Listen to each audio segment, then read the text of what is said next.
Welcome back to Hella Scary Stories, where we explore the things humans were never meant to know. I'm your host, Osiris. Tonight we're talking about one of the most infamous gateways to the other side, the Ouija board. It's a game you can find in the toy aisle. But what if I told you that behind those letters and numbers lies something truly sinister? Something that doesn't just answer your questions, it watches you, it follows you, it feeds off of you. Tonight, I'm not just talking about urban legends or internet stories. I'm talking about something that happened in my own family. This is the dark truth behind the Ouija board. The Ouija board first appeared in the late 1800s, marketed as a simple talking board, a way to communicate with the dead. During the height of the spiritualist movement, people were obsessed with the afterlife, desperate to reach loved ones. What started as a parlor game quickly became something darker. Early users claimed the board spelled out messages predicting deaths and worse, summoning entities that refused to leave. Some say it saw subconscious movements, what scientists call the ideomotor effect. But others believe the board is a literal portal, a tool that opens communication not with the dead, but with something pretending to be them. And in my family, that belief isn't just folklore, it's personal. Because what I'm about to tell you actually happened. This is the story of when we lived in Mexico, and my sister, our cousin, and their friend decided to play the Ouija board in our house. My oldest sister was in la prepa at the time. That's high school.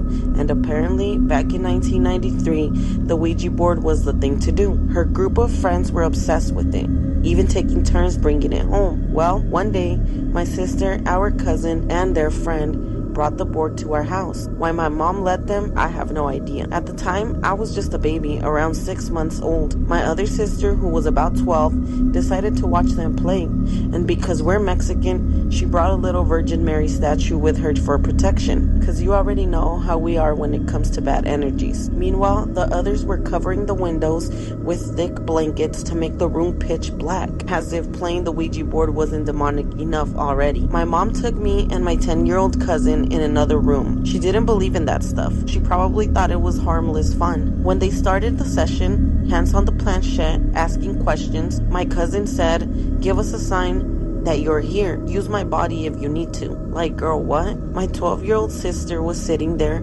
praying to La Virgen when suddenly the blankets covering the windows started moving violently.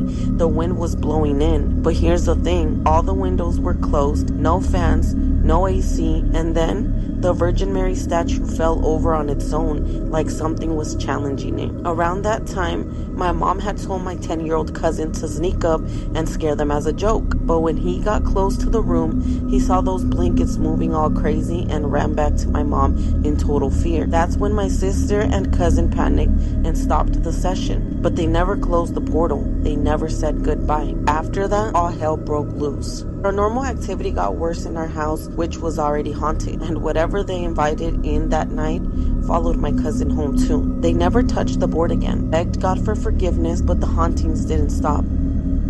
And my sister would hear chairs being dragged across the kitchen when no one was home. She'd feel a dark, heavy presence by her bedside at night, the sound of breathing like something was inches away. And my cousin, her bed started shaking night after night. Even her sister could feel it. I honestly believe that whatever they unleashed that night attached itself to our family, because years later in that same house, my father took his own life. And to this day, I can't help but wonder if that same dark presence had something to do with it. Everyone in my family still talks about it, and decades later, my sister still experiences paranormal activity. Like whatever came through that night never left her side. Some people say the Ouija board is just a toy, but those who've seen what it can do know better. Whether it's your subconscious or a doorway to something darker, it's not a game. Once you open that portal, I promise, you don't control what comes through. Maybe the scariest part isn't that the board moves on its own, but that something might be moving you. So if you ever see a Ouija board,